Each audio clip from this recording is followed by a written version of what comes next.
Bonsoir à toutes et à tous et merci d'avoir répondu présent pour cette conférence des jeunes IHEDN en Normandie. Notre invité de ce soir est Antoine Bondaz, enseignant à Sciences Po Paris et chargé de recherche à la Fondation pour la recherche stratégique. Avec nous ce soir, Monsieur Bondaz va nous parler de l'Indo-Pacifique et de ses enjeux. Je suis Marceau Savigny, délégué régional des jeunes IHEDN en Normandie et je serai votre modérateur ce soir. Je serai accompagné de Pierre Michel, étudiant à Sciences Po Paris et membre lui aussi des jeunes IHEDN. Alors, tout d'abord, on va remercier Joseph Saison, qui est lui aussi de Sciences Po Paris et qui est aussi membre des jeunes IHEDN. On souhaite aussi remercier Steven Lemanac pour l'aide technique pour ce soir. Donc, pour commencer, je vais laisser la parole à Steven, qui est membre du comité directeur et qui va vous présenter l'association. Puis ce sera au tour de Monsieur Bondaz et ensuite nous reviendrons pour répondre aux diverses questions que vous aurez à poser. Bonsoir à tous. Donc rapidement en 5 minutes, je vais vous représenter donc les jeunes IHEDN, qu'est-ce qu'on fait, depuis combien de temps on existe. Donc pour résumer, l'association existe depuis maintenant 25 ans. Cette année, on va fêter les 25 ans en juin 2021. Donc c'est une communauté qui rassemble des jeunes jusqu'à 35 ans, donc de 18 à 35 ans, qui ont un intérêt pour le monde de la défense, qui veut soit approfondir, soit sensibiliser, soit en tout cas compléter la curiosité des différentes personnes qui sont membres ou qui souhaitent le devenir. Après, en chiffres, les jeunes IHEDN, qu'est-ce que ça représente? Donc, c'est actuellement 2000 membres adhérents, un réseau qui arrive à toucher jusqu'à 30 000 personnes, 150 cadres qui sont actifs. Et pour l'année 2018, on n'a pas les chiffres qui ont été actualisés, mais ça a augmenté. On était déjà sur 85 événements dans l'année et près de 60 000 heures de bénévolat. L'association se découpe sur 3 échelles. Donc l'échelle parisienne avec les différents comités de réflexion, 14, comme vous pouvez voir, qui se découpent en domaines d'activité, géographie ou centre d'intérêt. Une partie après régionale dont fait partie Marceau avec les différentes régions. Et une partie internationale avec les différents pays concernés. Actuellement, je crois que nous sommes à 23 pays, sauf erreur de ma part. Donc, on vous présente la carte de France avec les différentes régions, voilà, et les pays internationaux dont je viens de parler. En bleu, les différents pays dont les jeunes IHEDN sont implantés. Après, rapidement sur qu'est-ce qui est réalisé au sein de l'association. Donc, il y a bien sûr des conférences, comme on peut avoir ce soir, des ateliers et des travaux. Donc, des travaux, il y en avait un sur le service national universel ou la police de la sécurité au quotidien, des grands livrables qui ont été diffusés dans différents ministères, des événements comme la nuit de gestion de crise qui rassemble pas loin de 800 personnes sur la dernière édition et qui sensibilise des acteurs sur la cyber, mais aussi la gestion de crise, on va dire non cyber. Et donc après des événements où on fait venir différentes autorités militaires, bien évidemment, comme potentiellement le CEMA, qui est déjà venu plusieurs fois, et après des conférences, visites à l'international, mais aussi en France. Et après, donc, une grande partie publication qui permet à beaucoup d'étudiants ou de personnes impliquées sur le monde de la défense de se mettre en avant, de se valoriser, soit sur les comités de réflexion avec des thématiques qui sont identifiées, soit en venant à proposer directement des sujets qui sont actuellement hors scope. Et donc s'engager par la plume, qui est le livrable fort qu'on délivre tous les ans et qui est disponible sur 3000 exemplaires à peu près partout en France.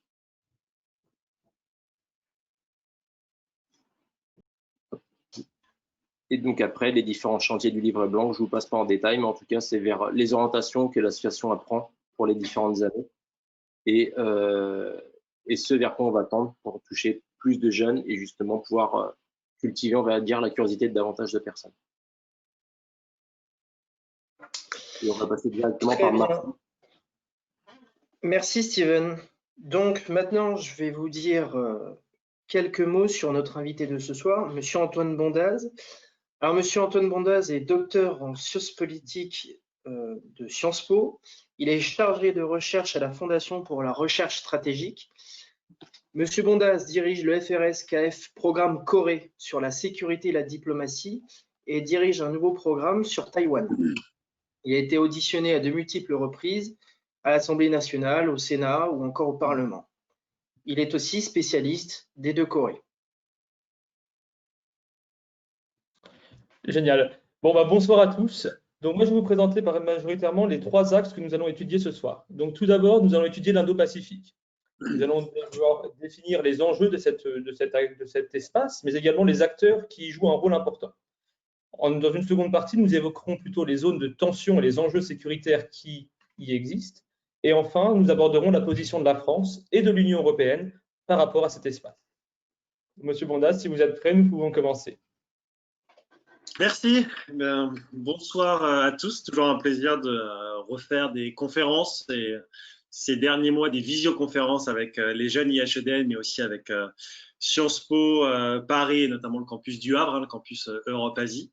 J'ai un lien un peu particulier avec l'IHEDN puisque pendant ma thèse, c'était notamment l'IHEDN qui avait financé 4 années de suite l'ensemble de mes terrains de recherche en Chine, en Corée du Nord. Donc, c'est toujours un plaisir de pouvoir échanger de nouveau avec soit l'IHEDN en tant qu'institution, soit les associations, évidemment, qui sont rattachées à l'IHEDN. Et l'idée de cette conversation de ce soir, c'est donc de parler avant tout, évidemment, de l'Indo-Pacifique. Et là, on s'était mis d'accord, c'est d'avoir une sorte de discussion un peu interactive plutôt qu'un monologue d'1 heure avant de faire des questions-réponses. Donc, vraiment d'échanger avec vous deux pour cette première heure et puis ensuite évidemment de répondre à toutes les questions qui pourraient se poser. Peut-être pour commencer sur le concept même d'Indo-Pacifique, pour un peu définir, on va faire très Sciences Po, essayer de définir les termes, les concepts clés et les termes avant de commencer notre discussion. Alors Indo-Pacifique, c'est évidemment la contraction du concept de l'océan Indien et de l'océan Pacifique. Donc c'est avant tout un concept, j'ai envie de dire, maritime, ou en tout cas où la dominante maritime, où l'aspect maritime est vraiment central dans cette notion. Vous êtes d'ailleurs pas trompé puisque l'image que vous avez choisie pour illustrer la conférence fait évidemment référence à cette dimension maritime qui est centrale. Le concept d'Indo-Pacifique, il est en réalité extrêmement ancien, mais initialement, c'était pas du tout un concept politique, c'était un concept de sciences naturelles et notamment en termes de climat et en termes de milieu, de biodiversité. En fait, c'est un concept qu'un chercheur allemand avait créé à la fin du 19e, pour être très clair, qui couvrait en fait surtout la partie Asie du Sud-Est et puis une petite partie de l'océan Indien et une petite partie de l'océan Pacifique. Alors évidemment, le concept d'Indo-Pacifique, il a évolué entre guillemets depuis. C'est plus du tout cette acceptation entre guillemets de sciences naturelles qui prévaut aujourd'hui. C'est véritablement une notion géographique et au-delà de la notion géographique, une notion véritablement politique, voire stratégique, et c'est ce dont on va parler ce soir. Très rapidement, donc avant de commencer à échanger avec vous, la notion d'Indo-Pacifique en tant que telle, ça fait déjà de nombreuses années que certains pays travaillent dessus. Si la France, et on en reviendra plus tard, a choisi ce terme il y a quelques années, notamment à partir de 2018, c'est le cas depuis plus longtemps, notamment au Japon et en Australie, des pays dont évidemment on va parler ce soir. Il faut se rappeler notamment d'un célèbre discours, d'un important discours du Premier ministre Abe, Shinzo Abe, lors de son premier mandat, donc en 2007, en tant que Premier ministre japonais, un discours en Inde où il parlait de la confluence des 2 mers et en réalité de ce qui rapprochait l'Inde et le Japon, l'océan Indien et l'océan Pacifique. Puis le terme a aussi été développé en parallèle en Australie. Et l'Inde et le Japon et l'Australie sont donc les 2 pays qui vraiment travaillent sur ce concept depuis très longtemps. Mais en France, et encore une fois, on y reviendra après, c'est un concept qui n'est pas nouveau en tant que tel. Pour vous donner juste un exemple, il y a déjà quelques années, quand je faisais mon doctorat, j'avais présenté par exemple un papier sur l'Indo-Pacifique au Congrès international de sciences politiques. Et c'était notamment en lien à l'époque avec l'IRSEM. Et c'était justement une réflexion en quoi le concept d'Indo-Pacifique pour la France était beaucoup plus important et beaucoup plus intéressant que le concept d'Asie-Pacifique. Puisqu'il faut être extrêmement clair, on a en fait une évolution du concept d'Asie-Pacifique. Si vous prenez les livres blancs, par exemple, les livres blancs de 2010 et autres, c'était le concept d'Asie-Pacifique en tant que vraiment espace géographique, pour le coup, qui était mis en avant. Et c'est vrai, encore une fois, que c'est depuis ces dernières années qu'on a ce concept d'Indo-Pacifique, qui est un concept géographique, mais aussi politique. Très bien. Et alors, en quoi cet espace il représente un enjeu stratégique Alors, c'est une question vaste. L'Indo-Pacifique, très clairement, il y a encore une fois cette dimension maritime qui est centrale. La vraie question, en fait, de l'Indo-Pacifique, c'est en quoi certains pays ont intérêt à mettre en avant cette question plutôt qu'une autre. Donc, comme je le disais, c'est les Japonais, les Australiens qui ont été les premiers, entre guillemets, à l'utiliser véritablement. Et puis, les Américains l'ont fait à partir de 2017-2018. Ils ont notamment renommé ce qu'on appelait le Pacific Command, donc le commandement dans le Pacifique pour les forces armées américaines, en Indo-PACOM, donc Indo-Pacific Command. La France également, encore une fois, en 2018, on va y revenir après un discours extrêmement important en Australie, a commencé à utiliser ce concept. Et ce qui est intéressant, entre guillemets, avec ce concept, c'est que, encore une fois, il y a la dimension géographique, mais politique. L'idée, c'est comment, dans cet espace, il peut y avoir de nouvelles formes, entre guillemets, de coopération. Évidemment, les pays les plus importants, ça va être l'Inde, ça va être l'Australie, ça va être le Japon, ça va être les États-Unis, qui, de fait, ont un mécanisme informel de discussion qui s'appelle le Quad, dont on va parler ensuite. Et en fait, dans cet espace géographique, vous avez énormément d'enjeux. Après, ça va vraiment être à chaque pays de sélectionner les enjeux qu'ils considèrent comme étant centraux. Alors évidemment, la question chinoise, il faut être très clair, est une question centrale. Est-ce que le concept d'Indo-Pacifique vise à faire contrepoids à la Chine en tant que telle? Non. Il y a plein de façons de le voir. Alors certains le voient comme un contrepoids à la Chine, d'autres peuvent dire que c'est tout simplement une alternative à ce que peut offrir la Chine dans la région. Mais encore une fois, le concept d'Indo-Pacifique, il est aujourd'hui extrêmement malléable. Du côté français, il est avant tout mis en avant pour dire que la France est un acteur parfaitement légitime de cet espace, et je pense qu'on y reviendra après pour vraiment creuser sur la question française, mais c'est vraiment à chaque pays, entre guillemets, de mettre en avant les enjeux stratégiques. Les enjeux stratégiques, ça peut aller de la prolifération nucléaire et balistique, Corée du Nord, par exemple. Ça peut aller aux questions de sécurité non traditionnelles, la piraterie. Ça peut être la question de l'impact du changement climatique sur les questions de sécurité. En fait, vous avez énormément de questions et c'est pour ça que dire quels sont les enjeux stratégiques en Indo-Pacifique, c'est entre guillemets, j'ai envie de dire, à chaque acteur de le définir. Et c'est ça qui va être important. Chaque acteur va avoir une acceptation différente. Mais clairement, l'un des points communs, c'est qu'il faut quand même être relativement clair et honnête. La dimension chinoise, elle est importante. Elle est plus ou moins importante selon les pays, mais c'est véritablement un point commun, à la fois la dimension Chine et la dimension multilatéralisme.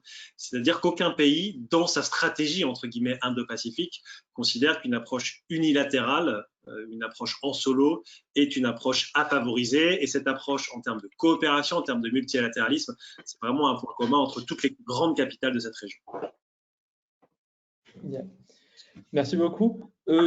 Parlons du coup de la Chine.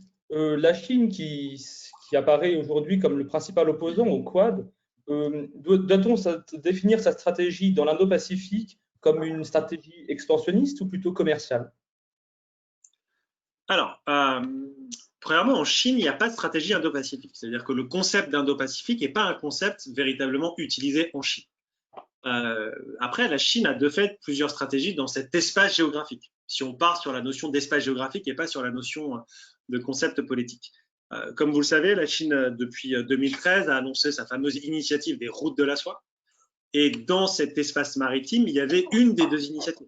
Il faut se rappeler très rapidement, 2013, un grand discours de Xi Jinping au Kazakhstan, un second discours en Indonésie, avec d'un côté une route de la soie maritime et de l'autre côté une ceinture terrestre notamment. La dimension maritime, elle est donc extrêmement importante dans ce qu'on appelle aujourd'hui les BRI, la Belt and Road Initiative. Et l'idée pour la Chine, évidemment, c'est, il y a plusieurs points, mais c'est de renforcer son interdépendance économique avec les pays de cet arc, entre guillemets, Indo-Pacifique, même si dans les BRI, par exemple, l'Australie, la Corée du Sud, le Japon ne sont pas des pays pleinement intégrés. C'est avant tout, entre guillemets, l'Asie du Sud-Est, une partie de l'Afrique, le Moyen-Orient, et évidemment toute la partie eurasiatique, cette partie, entre guillemets, continentale. Ce qui est très important, pour un peu très rapidement parler de la Chine, parce qu'il faut quand même remettre en contexte, il y a plusieurs éléments. Premièrement, la Chine a parfaitement conscience qu'elle a une vulnérabilité sur le plan maritime. Une grande partie des exportations chinoises et des importations de matières premières se fait par voie maritime. Or, ces voies maritimes qui passent par le détroit de Malacca, qui passent en partie par le détroit d'Ormuz, qui passent en partie par le canal de Suez, sont extrêmement vulnérables, notamment à des interférences militaires potentiellement des États-Unis. Et donc, à partir des années, début des années 2000, quand le commerce avec la Chine va commencer à exploser, le commerce extérieur de la Chine, quand la Chine va commencer à importer de plus en plus de matières premières, va se mettre en œuvre toute une réflexion à Pékin sur comment sécuriser ses approvisionnements. À l'époque, par exemple, début des années 2000, on va parler du dilemme de Malacca, donc le détroit de Malacca, l'idée étant que la Chine, par exemple, au début des années 2000, n'a aucun moyen de garantir l'ouverture du détroit de Malacca si jamais les États-Unis le bloquent. Et donc ça, c'est vraiment depuis une vingtaine d'années, entre guillemets, une préoccupation centrale des autorités chinoises, c'est ce qui est considéré comme une vulnérabilité. Alors nous, du côté occidental, on a généralement l'autre aspect, c'est-à-dire qu'on voit la montée en puissance de la Chine, on voit, entre guillemets, la puissance militaire chinoise, mais quand on travaille vraiment sur les sources chinoises, moi c'était une grande partie de mon doctorat, on voit que c'est avant tout une conception de vulnérabilité. Et c'est justement pour faire face à cette vulnérabilité, faire face à cette insécurité, que la Chine a en grande partie développé sa marine, va chercher à améliorer ses relations avec les pays de cet arc maritime, etc. Donc ça, c'est vraiment un point très important. Et ces routes de la soie maritime, elles s'intègrent parfaitement dans cette dimension-là. Tout en sachant, encore une fois, que pour être moins vulnérable sur les mers, construire une marine, c'est très bien. Avoir des bonnes relations avec les pays de la région, c'est très bien. Mais diversifier, c'est aussi bien. Et donc, entre guillemets, la dimension continentale des routes de la soie, elle est très importante. Tout ce qu'on a vu déjà dès les années 2000, de renforcement des relations avec les pays d'Asie centrale, avec la Russie qui a débouché plus récemment sur ces grands accords sur notamment les importations d'hydrocarbures et autres, s'inscrivent aussi dans cette stratégie. La Chine a parfaitement conscience qu'elle a une vulnérabilité dans cet espace-là, et donc elle va chercher à diminuer cette vulnérabilité, encore une fois, en accroissant ses capacités militaires, en accroissant ses capacités civiles, en améliorant ses relations, mais aussi en diversifiant. Encore une fois, la Chine n'a pas de stratégie à proprement parler dans l'Indo-Pacifique. On a encore une fois donc cette stratégie BRI avec la route maritime, qui est en réalité bien plus, contrairement à ce qui a souvent été présenté, c'est bien plus que simplement une logique d'infrastructure. Alors ça a souvent été présenté, les routes de la soie, comme les Chinois font des voies ferrées, font des routes, font des ports, et c'est avant tout ça. Ce n'est pas que ça. En fait, pour faire vraiment un résumé, les routes de la soie, c'est assez simple, c'est transformer les outils et les leviers économiques de la Chine en outils d'influence politique. C'est quand même ça, c'est accroître l'interdépendance de ces pays avec la Chine pour que la Chine, in fine, puisse avoir des leviers politiques. Alors évidemment, il y a une dimension commerciale, etc., mais c'est qu'une des dimensions. In fine, il y a vraiment une dimension politique fondamentale, et ça, il ne faut pas l'oublier. Et c'est pour cela, notamment, que les pays de la région, l'Inde, l'Australie, le Japon, les États-Unis, la France, la Grande-Bretagne et d'autres pays, évidemment, cherchent à se coordonner au mieux face à ce qui, pour eux, ne leur apparaît pas simplement comme une stratégie commerciale, mais vraiment comme une stratégie politique, voire même militaire. Ok, très bien. Et alors, finalement, dans ce maelstrom entre ces différentes puissances, vous nous parliez de ces puissances que sont l'Inde, les États-Unis, le Japon, l'Australie, qui s'organisent, notamment au travers du Quad. Quelle est leur stratégie à eux? Quel est le rôle finalement du Quad dans tout ça? Je pense que, alors le Quad c'est vieux parce qu'en fait ça fait pas juste quelques mois qu'on en parle, ça fait des années. Souvent c'est présenté comme une sorte de proto-OTAN asiatique, etc. Je pense qu'il faut relativiser un petit peu. L'OTAN est de plus en plus mise en scène. On l'a vu notamment ces dernières semaines puisque les 4 ministres des Affaires étrangères se sont réunis à Tokyo. Donc encore une fois, pour rappeler pour les gens, le Quad c'est Japon, Australie, Inde et États-Unis, donc Quad, le quadrilatéral, 4 pays. L'idée, c'est de renforcer leur coordination. Évidemment, dans une logique non pas anti-chinoise, mais pour faire face à leurs préoccupations réciproques et communes sur la montée en puissance de la Chine. Il y a une dimension, entre guillemets, un peu militaire. C'est pour ça que vous avez eu, par exemple, les chefs d'état-major de la marine de ces 4 pays qui sont rencontrés de mémoire, c'était en Inde, je crois qu'ils l'ont aussi fait une fois en Australie. Là, vous avez eu la dimension plus diplomatique, que je mentionnais au Japon avec les affaires étrangères. Mais pour l'instant, entre guillemets, vous n'avez pas de formalisation. Vous n'avez pas, entre guillemets, un secrétariat du Quad. C'est, entre guillemets, un mécanisme de discussion, un format de discussion spécifique, et qui n'est pas encore institutionnalisé. Est-ce que ça le sera? C'est une vraie question. C'est possible. Mais quand vous institutionnalisez quelque chose, il faut un texte de référence. Et ça, c'est important. Et le texte de référence doit quand même préciser quels sont les objectifs du Quad. Or, entre guillemets, l'ambiguïté du Quad, même si les Chinois, évidemment, s'en inquiètent, est peut-être à l'avantage de ces pays-là. Ça leur donne des marges de manœuvre. Du moment où vous n'avez pas de texte précis, évidemment, vous avez des marges de manœuvre. C'était notamment quelque chose que les Indiens recherchaient pendant assez longtemps, même si la situation est un peu en train de changer, puisque la dégradation assez rapide des relations entre New Delhi et Pékin pousse l'Inde à être dans une position beaucoup moins, non pas ambiguë, mais l'Inde, pendant très longtemps, a considéré que c'était une puissance, l'héritage du mouvement des non-alignés, l'héritage de l'idée que l'Inde ne voulait pas se rapprocher trop près des États-Unis, est en train d'évoluer, que les Indiens et les Chinois ont conscience que leur relation risque de se détériorer de façon structurelle et de façon durable, et donc que l'Inde désormais peut se rapprocher, entre guillemets, plus officiellement qu'auparavant, ou encore plus officiellement qu'auparavant, des États-Unis. Et on l'a vu d'ailleurs aujourd'hui, puisque aujourd'hui, hier, il y a eu l'annonce d'un accord militaire entre New Delhi et Washington. Donc, entre guillemets, ces pays-là bénéficient pour l'instant du fait qu'il y a une certaine ambiguïté sur les objectifs du Quad. Ce qui est très important, c'est encore une fois la dimension de coordination. Et ça, c'est intéressant parce que ça bat un peu en brèche l'idée que les États-Unis de Trump seraient parfaitement unilatéraux, que les multilatéralistes se seraient morts avec Trump. En fait, c'est pas vrai. Alors, on en parlera peut-être après, mais il y a plein de sujets dans lesquels les États-Unis, alors évidemment, c'est pas le président Trump qui le met en avant, mais où l'administration, de fait, sur des questions stratégiques, sur des questions politiques, cherche à, de fait, avoir une approche multilatérale. On le voit sur la Chine en Europe. Vous n'avez pas, entre guillemets, une semaine en Europe sans avoir un officiel américain de très haut niveau qui vient parler de la Chine. Et quand ils viennent parler de la Chine, c'est évidemment aussi pour se coordonner avec les Européens. Et donc ça, c'est vraiment l'aspect intéressant pour ces pays, c'est de pouvoir coordonner leur approche.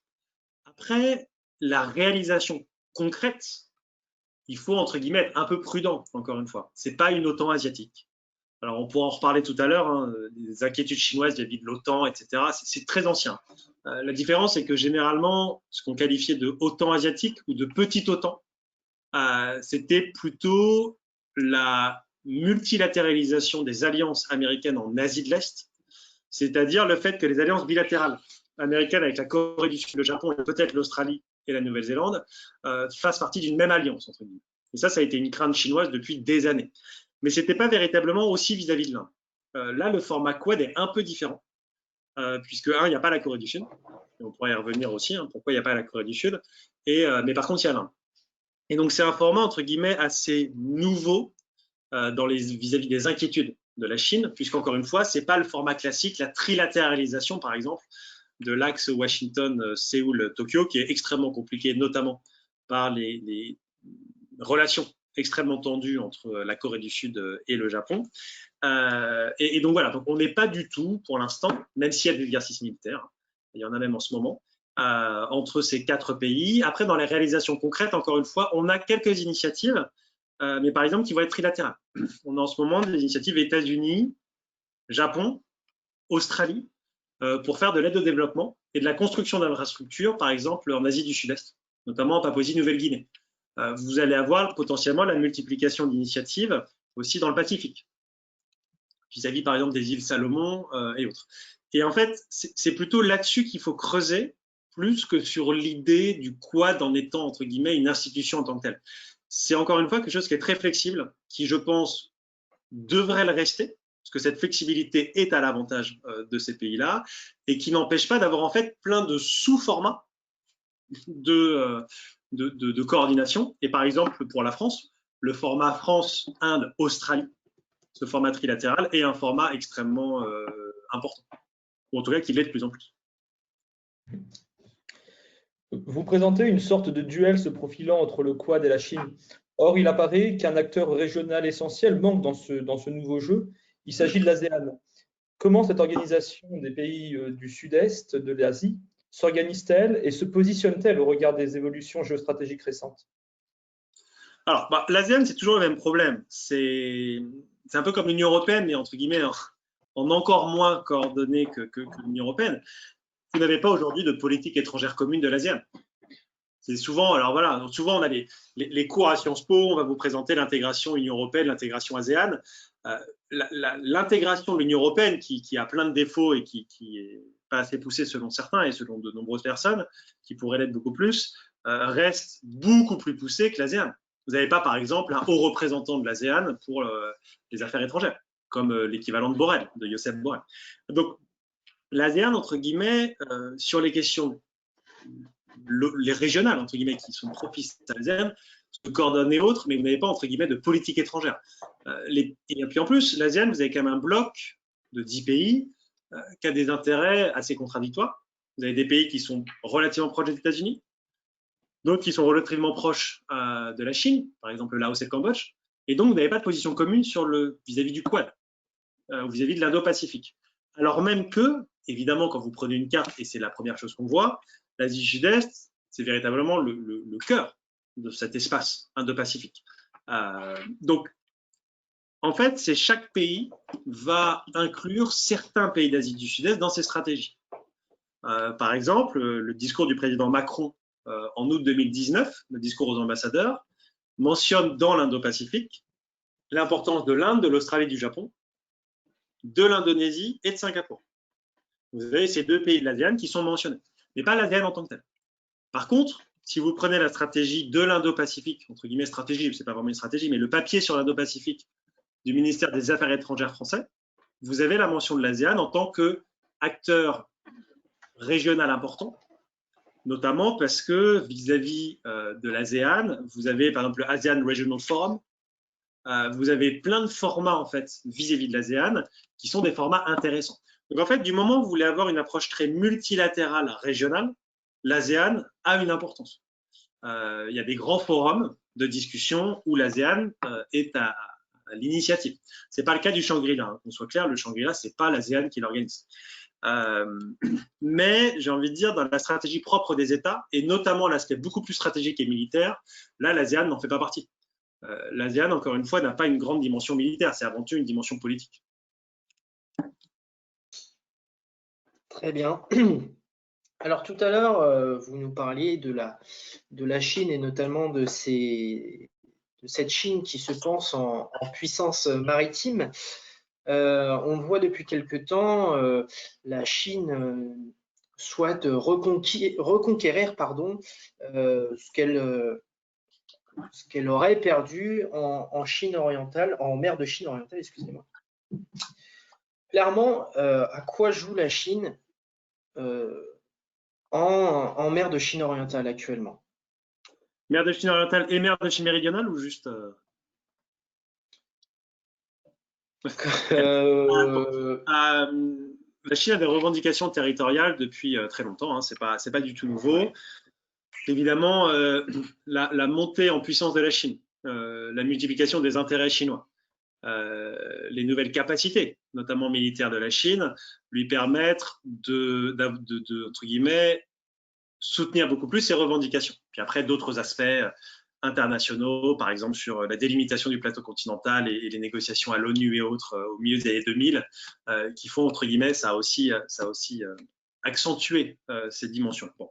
La Chine aujourd'hui a réglé une partie de ses différends territoriaux dans les années 90, notamment avec une grande partie des pays d'Asie centrale et avec la Russie. Sauf qu'il reste évidemment de grands différends territoriaux. Vous avez le cas de l'Inde, on en a beaucoup parlé ces derniers mois, et évidemment sur l'approche maritime, vous avez la mer de Chine méridionale, Donc, vous avez, vous les connaissez, hein, les Spratly, les Paracels, etc. Donc, des différents territoriaux avec l'ensemble des pays riverains, principalement le Vietnam et les Philippines, mais aussi la Malaisie, par exemple, ou Brunei. Et puis, en mer de Chine orientale, avec le Japon, vis-à-vis des îles Senkaku, que les Chinois appellent les îles Diaoyu. Alors là-dessus, deux choses très différentes. Je pense qu'il faut vraiment différencier ce qui se passe en mer de Chine orientale de la mer de Chine méridionale. En mer de Chine orientale, les îles sont administrées et elles sont contrôlées par le Japon.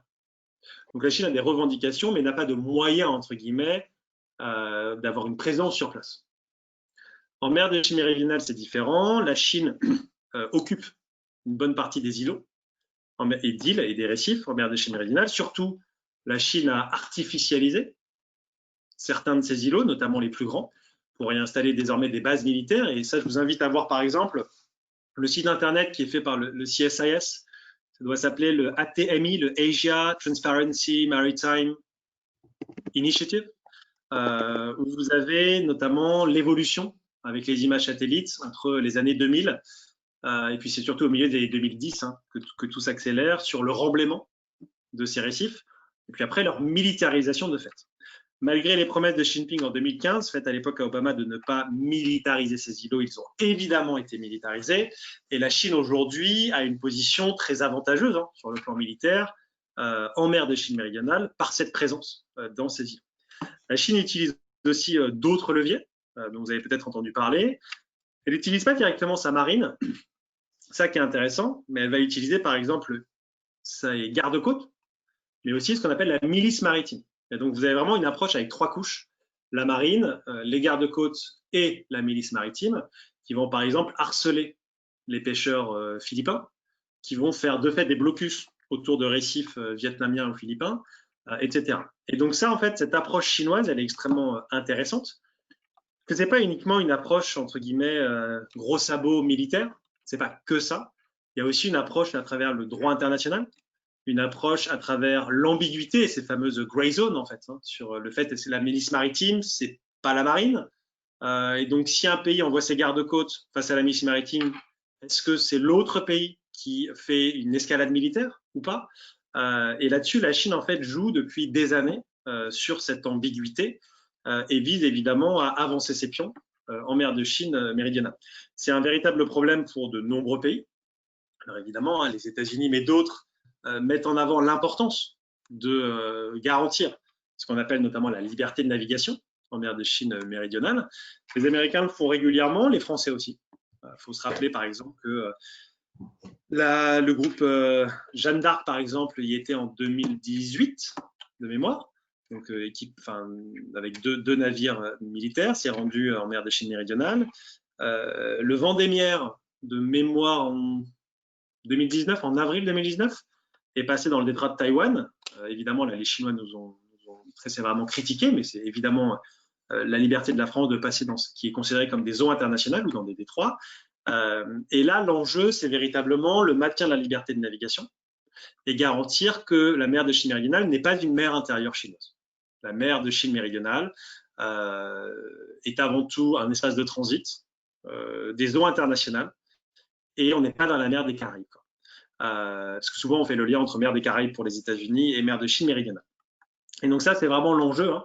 C'est garantir la liberté de navigation et faire en sorte que, même si on ne prend pas position sur les revendications territoriales, qu'un pays n'impose pas de façon unilatérale et n'impose pas par la force ses revendications. Donc ça, c'est vraiment quelque chose qui est très important. Et là où il faut vraiment avoir conscience des enjeux, c'est que souvent, sur ça et sur d'autres sujets, en France, on va dire, mais c'est des questions de valeur, entre guillemets, on s'en fout. C'est pas important. Quels sont nos intérêts dans la région? Ça sert à quoi d'envoyer un navire, etc. En fait, ce qui est important, c'est le respect du droit international, le respect des normes internationales. Et c'est évidemment dans l'intérêt de l'Union européenne, qui est de fait une puissance normative, et pour la France, qui est membre permanent du Conseil de sécurité et autres, qui considère que le système international est fondamental et doit être défendu de faire respecter le droit international. Et c'est vraiment avant tout cette approche-là, plus qu'une approche militaire, qui est l'approche française. Si la France envoie, entre guillemets, des navires, de guerre, c'est pas pour établir un rapport de force. Très clair, c'est pas avec le Vendémiaire qu'on va faire face à la marine chinoise et la flotte du Sud, mais c'est de rappeler le droit international et notre attachement au droit international. Et cette vraiment dimension droit international, c'est vraiment une dimension extrêmement importante pour la France et plus largement pour les Européens. Puisque nous en sommes à l'évocation des points chauds dans la politique étrangère chinoise, intéressons-nous maintenant à Taïwan. Taïwan, après la chute de Hong Kong, enfin la chute, vous comprendrez, apparaît aujourd'hui comme le nouvel objectif de Xi Jinping. Dans cet espace, donc l'espace Indo-Pacifique, quelle stratégie envisage Pékin vis-à-vis de cette île et comment Taïwan peut-elle y répondre? Alors, vaste sujet. Pour faire très rapidement, là, on a une dégradation des relations dans le Détroit, interdétroit. Cette dégradation, elle a commencé dès 2016 et l'arrivée au pouvoir de Tsai Ing-wen, la présidente du DPP, donc, qui était le parti progressiste, qui n'est pas une présidente indépendantiste, comme on le lit parfois. C'est avant tout une présidente qui met en avant l'importance du statu quo. Le statu quo, c'est que, de fait, même si beaucoup de pays n'ont pas la majorité des pays dans le monde n'ont pas de relations diplomatiques avec la République de Chine, avec la République populaire de Chine, Taïwan est de fait, après de droit c'est différent, mais de fait Taïwan est un pays avec un gouvernement, un système politique, un territoire, une population, etc. Ce qu'a fait la Chine dans les années 2000, c'est notamment face à la crainte d'un mouvement indépendantiste à Taïwan. Et la différence, c'est qu'il y a 15 ans, la situation était très différente, notamment quand le président Chen Shui-bian était au pouvoir, où il y avait toutes ces discussions à Taïwan, savoir s'il devait y avoir un référendum, par exemple, pour demander l'appartenance à l'ONU, par exemple, pour Taïwan, puisque Taïwan a perdu, la République de Chine a perdu son siège à l'ONU et son siège de membre permanent du Conseil de sécurité à l'occasion. En 1971, la question était de faire un référendum ou pas. Ça, c'était une ligne rouge pour la Chine qui a débouché sur plusieurs choses et une stratégie qui a visé notamment à empêcher l'indépendance de fait et de droit, plutôt de droit, pardon, de Taïwan à travers des outils militaires et économiques. Les outils militaires, ça a été à travers la loi anti-sécession de 2005, puis aussi à travers le renforcement des capacités militaires de la Chine, notamment les missiles courte portée qui sont déployés le long du détroit, de dissuader Taïwan d'aller dans ce sens-là. Sur le plan économique, ça a été de renforcer l'interdépendance économique pour accroître le coût financier et économique de tout mouvement d'indépendance. Il faut être très honnête, la Chine a réussi. Alors, il faut être très clair, une majorité des Taïwanais n'étaient pas forcément pour l'indépendance de droit. Mais en tout cas, la Chine a réussi dans le fait où aujourd'hui, l'indépendance de droit de Taïwan, c'est pas le vrai sujet. Il n'y a pas aujourd'hui un grand débat à Taïwan, savoir s'il faut faire un référendum pour l'accession à l'ONU ou pas. Là où la Chine a échoué, c'est pour unifier, non pas réunifier, puisque Taïwan n'a jamais fait partie de la République populaire de Chine. Et Taïwan, en tant que tel, en tant qu'entité géographique, n'a jamais vraiment fait partie intégralement de l'Empire chinois, puisque c'est vraiment les Japonais en 1895 qui ont, entre guillemets, contrôlé l'ensemble de l'île. Si vous prenez des cartes, par exemple, de 1840, 1850, l'Empire Qing ne contrôlait que la partie occidentale de Taïwan, c'est-à-dire les plaines, mais la partie orientale, les montagnes, par exemple, n'étaient pas contrôlées par l'Empire Qing. Donc, pour, entre guillemets, réussir l'unification de l'île avec le continent, l'intégration de l'île dans la République populaire de Chine et la disparition de fait de la République de Chine, entre guillemets, Pékin doit séduire. Et ça se fait par des mesures politiques, des mesures sociétales. Or, aujourd'hui, la situation est telle que les rares personnes qui étaient séduites par Pékin ne le sont quasiment plus à Taïwan. Et que les mouvements à Taïwan entre pro-unification sont aujourd'hui complètement minoritaires et extrêmement, entre guillemets, marginalisés, que même le Kuomintang, qui est le parti nationaliste, alors c'est paradoxal, puisque c'est ceux qui avaient perdu la guerre civile, de fait, contre les communistes qui se sont réfugiés, le parti donc, qui s'est réfugié à Taïwan, Chiang Kai-shek, etc., était celui qui était relativement proche de Pékin dans les années 2010, fin des années 2000, début des années 2010, donc avec le président Ma Ying-jeou. Même aujourd'hui, eux ont une politique beaucoup plus dure, une ligne beaucoup plus dur vis-à-vis de la Chine et vis-à-vis de Pékin. Notamment parce qu'il y a eu des fêtes cuisantes dans les élections, qu'il y a eu une grande difficulté pour les nationalistes, le parti nationaliste, le Kuomintang, donc de séduire l'électorat jeune, par exemple. Et il y a vraiment une fracture à Taïwan aujourd'hui où les jeunes ont une image extrêmement dégradée de la Chine et veulent avant tout maintenir le statu quo. C'est aussi une question d'identité. Aujourd'hui, vous avez chez les jeunes taïwanais une identité taïwanaise. Et des gens qui se considèrent comme chinois ou chinois et taïwanais sont de moins en moins nombreux et le sont encore moins chez les jeunes. Et donc, là où Pékin n'a pas réussi, en réalité, c'est à séduire Taïwan. Or, Pékin est aujourd'hui dans une situation où, n'ayant pas réussi à séduire, ils sont de plus en plus menaçants. Ça se fait à travers de nombreux outils. Ça se fait à travers l'isolement de plus en plus important, la volonté d'isoler Taïwan sur la scène internationale. Donc, faire en sorte que les derniers pays qui ont des relations avec la République de Chine et pas la République populaire de Chine mettent un terme à ces relations. Les derniers, c'est notamment le Panama, les îles Salomon. C'est faire en sorte que Taïwan, dans les quelques organisations internationales où vous avez un siège d'observateurs, par exemple l'Assemblée générale de l'OMS ou autre, que Taïwan ne puisse plus en faire partie. Et puis après, des pressions beaucoup plus directes. Des pressions, par exemple, sur le tourisme. Il faut savoir que dans les années 2010, vous aviez énormément de touristes chinois qui se rendaient à Taïwan. Et que la Chine aujourd'hui a fait pression à utiliser en fait ce levier-là, ce levier du tourisme, comme elle le fait dans d'autres pays. Elle l'avait fait vis-à-vis de la Corée du Sud en 2017. Elle le fait, c'était avant le Covid, mais parce qu'il n'y a plus beaucoup de tourisme maintenant, mais vis-à-vis de l'Australie, etc. Et puis après, des leviers militaires. Et c'est ce dont on parle beaucoup ces derniers mois, puisque vous avez désormais des avions chinois, des avions de reconnaissance, des avions de lutte anti-sous-marine, mais aussi des chasseurs qui franchissent de plus en plus ce qu'on appelle la ligne médiane. La ligne médiane, ce n'est pas une ligne internationale reconnue, mais c'était un accord tacite entre le continent et Taïwan sur une ligne, entre guillemets, au milieu du détroit de Taïwan, où les avions des uns et des autres ne franchissaient pas cette ligne. Alors, entre la fin des années 90 et 2018, il y a eu des franchissements accidentels, entre guillemets, c'était pas volontaire et c'était géré relativement bien. La grande différence, c'est que depuis l'année dernière, mais surtout depuis cette année, vous avez de plus en plus d'avions chinois qui franchissent cette ligne médiane et qui, de fait, font pression sur Taïwan.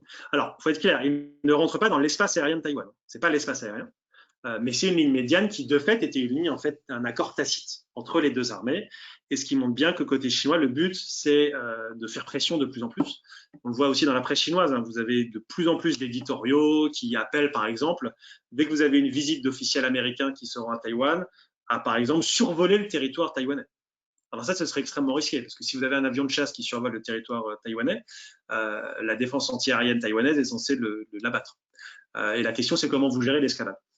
Et donc là, on est dans une situation en fait où les relations sont extrêmement tendues. Est-ce qu'il y a un risque, par exemple, d'invasion? C'est extrêmement peu probable à court terme, pour plein de raisons, même si la Chine continue de dire que c'est son objectif, pour des raisons déjà militaires. Une invasion, ça ne se fait pas d'un claquement de doigts, et la Chine a beau avoir de plus en plus de capacités, avoir des capacités amphibies et autres pour faire une invasion, ce n'est pas la même chose qu'avoir seulement des missiles. Que vous avez beau avoir des missiles courte portée qui peuvent potentiellement neutraliser la défense antiaérienne et antimissile de votre ennemi, envahir une île de 24 millions d'habitants, c'est pas la même chose. Et puis ensuite, la Chine, c'est évidemment qu'il y aurait des coûts politiques considérables à faire cela, sans garantir encore une fois qu'après une invasion de Taïwan, vous puissiez convaincre la population taïwanaise de suivre le modèle chinois, etc. Enfin bon. Donc, toujours la question qu'on a sur l'invasion, je pense que ce n'est pas la bonne question aujourd'hui. Par contre, le problème, c'est que la Chine va de plus en plus faire pression, ça c'est clair, et que le risque d'accident, et ça arrive des accidents, qui escaladent, ça c'est réel. On en parle aussi par exemple entre la Chine et les États-Unis. Juste un exemple, en 2001, aujourd'hui on ne sait plus trop parce qu'il y a eu 11 septembre après. En 2001, vous aviez eu un avion américain qui était rentré en collision avec un avion chinois. Donc un chasseur chinois avec un avion de reconnaissance américain. Et il fallait gérer l'escalade. Pareil en 2008 avec un navire, alors il n'y avait pas eu de collision, mais il y a eu quasiment une collision entre un navire chinois et un navire américain de topographie, un navire de renseignement. Et donc ça arrive. Les accidents, ça arrive. Et le problème, c'est que quand vous avez un contexte politique dégradé, une montée du nationalisme et des opinions publiques qui sont chauffées à blanc, c'est forcément plus difficile à gérer que si vous avez de bonnes relations et de fait des discussions fréquentes entre ces deux pays. Ok, très bien. Alors, je souhaiterais, si possible, revenir sur l'un des membres du Quad. On va faire un petit rétropédalage et nous intéresser au cas de l'Australie, puisque on le sait, l'Australie a récemment acheté des sous-marins à la France. Et tout ça, ça pose un peu question, c'est savoir si l'Australie commence à commence à avoir certaines craintes vis-à-vis de la Chine. Est-ce qu'elle a raison de se sentir menacée ou est-ce que c'est simplement voilà, un renouvellement de sa flotte comme chaque nation fait, voilà. Alors, c'est un renouvellement de flotte, évidemment. Mais il y a évidemment, faut être très clair, la perception d'une menace chinoise, elle est croissante en Australie.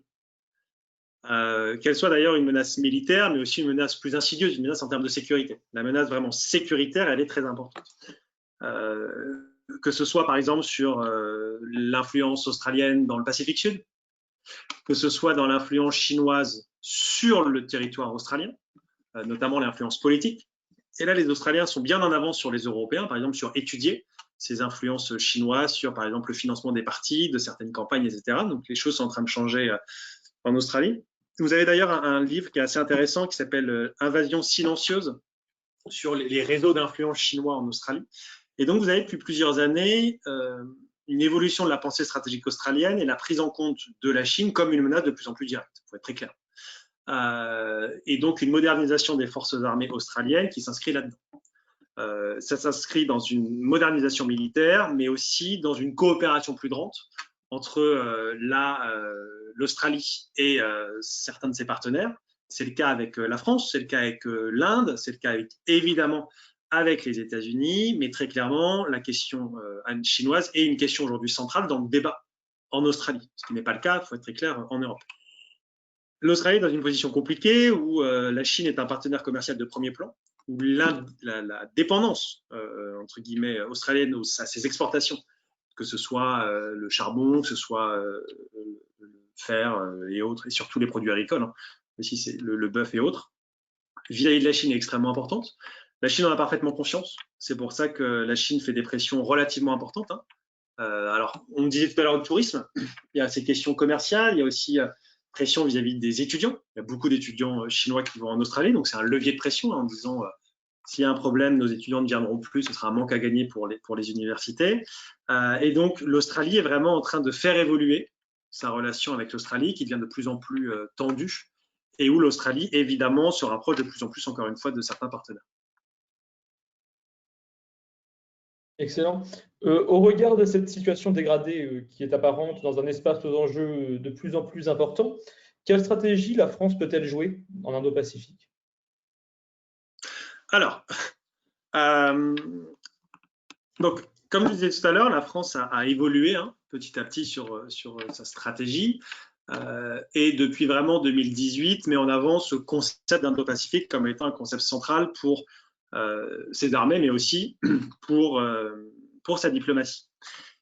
Ça a été, entre guillemets, structuré en partie dans le discours du président Macron lors de sa visite en Australie en 2018, puis ça a été ensuite affiné ensuite. Le ministère de la Défense français hein, a été à la pointe, avant même les affaires étrangères, pour cette notion d'Indo-Pacifique. Pourquoi est-ce que la France déjà est une puissance d'Indo-Pacifique? Ça, c'est important, c'est une différence fondamentale avec les autres pays européens.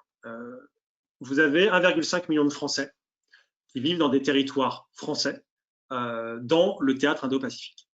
La Réunion, la Polynésie, la Nouvelle-Calédonie, etc.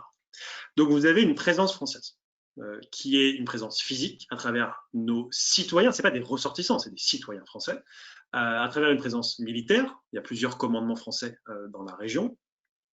Ensuite, nous avons des centaines de milliers de ressortissants, pour le coup français, dans des pays de la région. La France participe aussi à beaucoup de forums et de formats régionaux, soit sur le plan politique, soit sur le plan militaire, etc. Donc la France, c'est une puissance de l'Indo-Pacifique. Et c'est différent de l'Allemagne, par exemple. L'Allemagne a sorti il y a quelques semaines une stratégie pour l'Indo-Pacifique. C'est une bonne chose, c'est vraiment apprécié et c'est très important que les autres pays européens de plus en plus se posent la question, et on en parlera, je pense, après, de la dimension européenne. Mais là où la France est dans une position très spécifique, et c'est pour ça que c'est aussi difficile pour les Français, il faut qu'ils en aient parfaitement conscience, quand ils vont expliquer l'importance de l'Indo-Pacifique à d'autres pays européens, on n'est pas dans la même situation.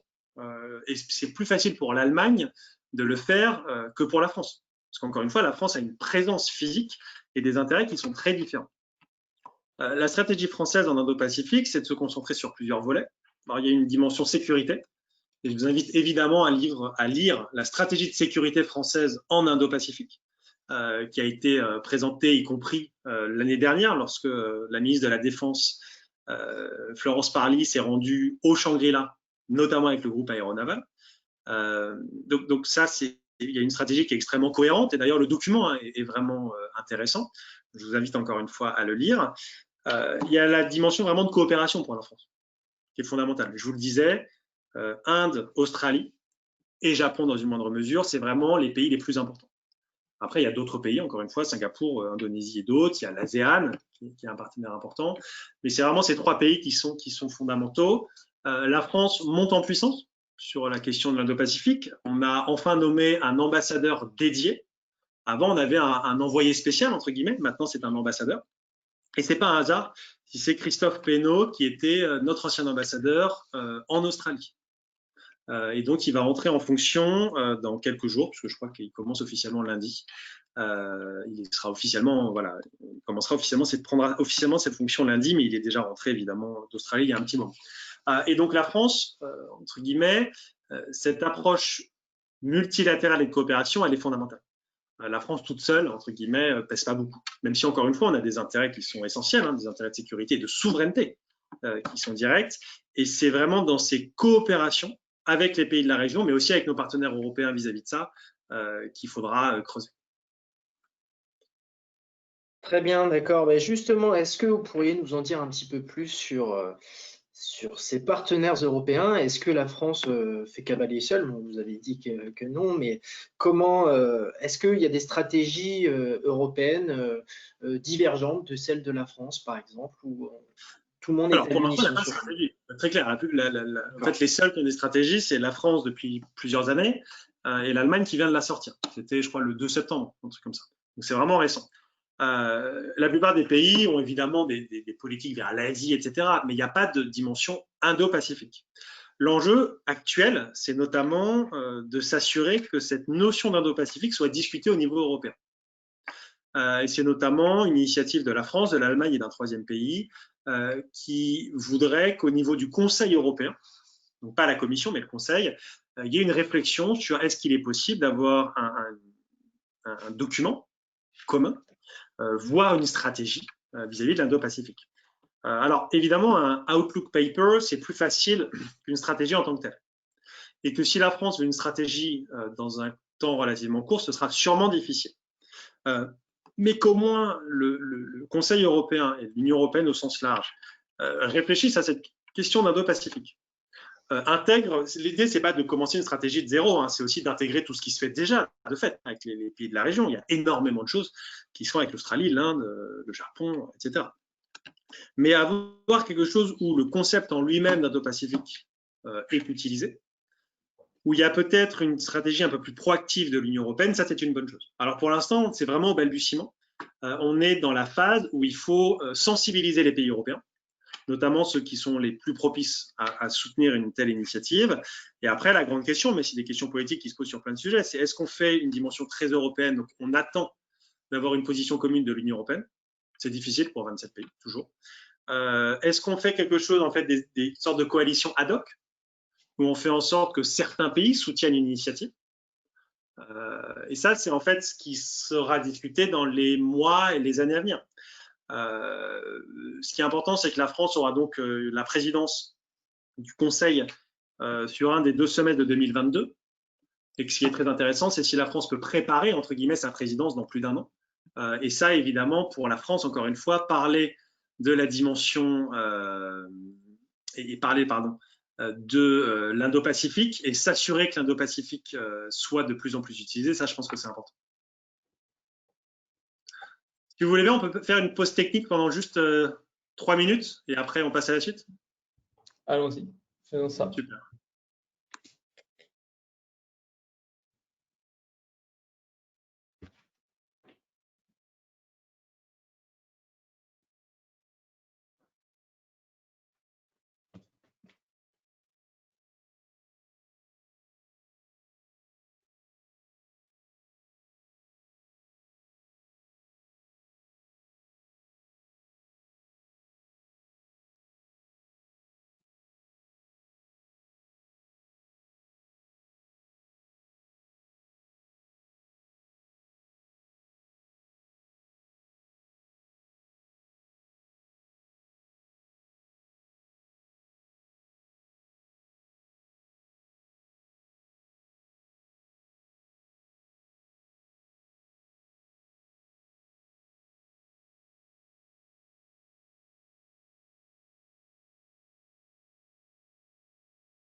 Voilà, on est de retour.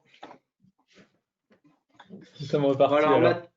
Voilà, on va passer aux questions et réponses maintenant. Si vous en avez, alors on en a reçu quelques-unes, n'hésitez pas à vous manifester. Pierre, je te laisse poser la première question. Alors, je vais vous poser la première question. Alors, allons-y. Je suis désolé, je vais devoir le lire sur mon téléphone. Donc, au vu de la multiplication des infrastructures militaires chinoises en mer de Chine méridionale, ainsi que le développement de la capacité A2AD, la Chine n'a-t-elle finalement pas de facto intégré la zone dans ses eaux territoriales? C'est-à-dire d'intégrer la mer de Chine méridionale dans ses eaux territoriales? Je sais pas, j'ai une question, mais j'arrive pas très bien à lire, je vous le cache pas. Okay.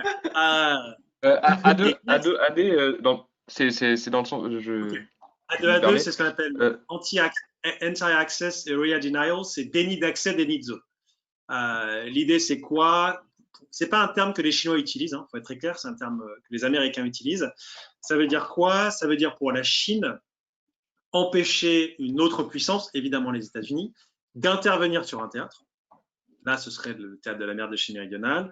Et si les Américains peuvent quand même intervenir, de limiter, entre guillemets, l'intervention au maximum ou de rendre cette intervention de plus en plus compliquée, c'est-à-dire de rendre pour les États-Unis l'opération sur ce théâtre très compliquée. Donc c'est pour ça qu'on dit déni d'accès, déni de zone. Bon. Déni d'accès, donc c'est que vous ne pouvez pas rentrer sur la zone, et déni de zone, c'est quand vous êtes une fois sur la zone, entre guillemets, d'avoir beaucoup de mal. Bon. Pourquoi est-ce que la Chine met en œuvre ses capacités? Pour une raison simple, c'est qu'elle a parfaitement conscience entre guillemets, du différentiel de puissance entre les États-Unis et la Chine, même s'il est en train d'évoluer. Mais la Chine, depuis des décennies, est évidemment en infériorité militaire considérable vis-à-vis des États-Unis. La modernisation militaire chinoise, elle vise évidemment à combler ce retard par des stratégies symétriques, mais surtout des stratégies certaines asymétriques. Et donc, votre question, c'est est-ce que la Chine veut faire de la mer de Chine méridionale ses eaux territoriales? Évidemment. Ce que dit la Chine, c'est avec cette fameuse, pour ceux qui connaissent un peu la zone, cette carte en 9 traits. 10 traits s'il y a une autre carte en 10 traits puisqu'il y a un dernier trait vers Taïwan. C'est ce qu'on appelait aussi la carte langue de bœuf, entre guillemets, il y a quelques années. Évidemment, l'objectif de la Chine, c'est de considérer ces eaux de la mer de Chine méridionale comme une mer intérieure, en fait, une mer chinoise. Et évidemment, de considérer, par exemple, que le transit de navires de guerre ne sera pas autorisé. Alors ça, c'est une interprétation différente du droit international de la mer, notamment de la Convention de Montego Bay. Alors évidemment, c'est toujours compliqué puisque les Américains, évidemment, n'en font pas partie. Donc nous, on va dire en tant que Français que nous, on en fait partie, donc nous, on est parfaitement légitime pour prendre cet exemple-là.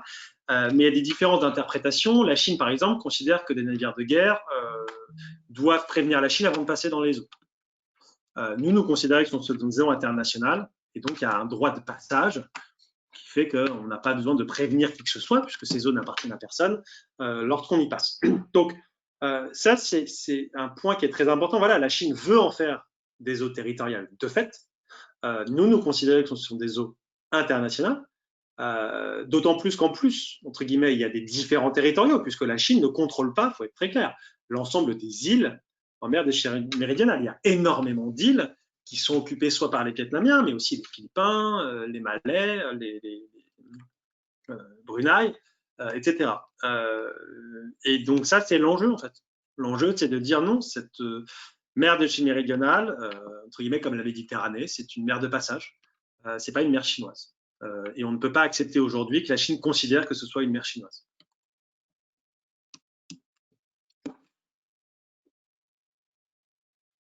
Marceau, ton micro est coupé. Merci, c'est plus pratique. Donc, je disais, j'ai une autre question. Alors, les dernières ventes d'armes Harpoon de Washington à Taipei pourraient-elles modifier la balance géostratégique entre l'île et la Chine continentale? Alors, vous faites référence donc à la vente de missiles de croisière américains à Taïwan. Est-ce que ça change la balance? Non.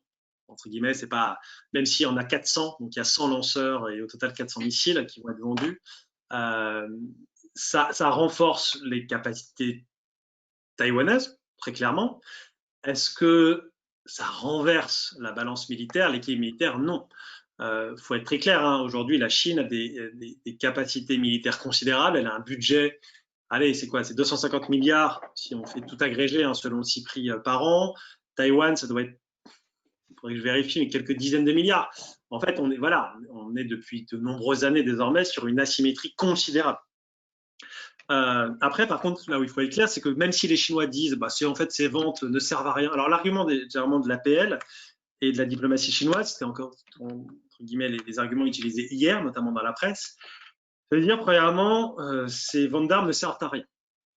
Ça n'a aucun impact militaire. Alors évidemment, c'est un impact militaire. Ça renforce les capacités de dissuasion conventionnelle taïwanaise, ça renforce les défenses du pays. Est-ce que ça donne des capacités sans précédent à Taïwan? Non. Parce que Taïwan avait déjà la capacité de frapper, par exemple, les côtes chinoises, notamment dans le Fujian, etc. Ce que peuvent faire ces missiles également. Donc, ce n'est pas un game changer, mais ce n'est pas une nouvelle arme que les Taïwanais ne possédaient pas, ou un type d'arme qui est vraiment très, très nouveau. Par contre, encore une fois, ça non seulement renforce les capacités taïwanaises, mais ça aussi envoie un message, évidemment, de garantie de sécurité américaine à Taïwan. Et cet aspect politique, il est important, et c'est justement ça qui est surtout critiqué par la Chine. Mais est-ce que ça change l'équilibre géopolitique? Clairement pas. Très bien, merci beaucoup. Donc, une nouvelle question. On a évoqué le rôle de l'Australie, de la Chine et de Taïwan. Maintenant, ils aimeraient bien parler de l'Inde. Donc, quel rôle et quelle stratégie pour l'Inde dans cette zone, tout simplement?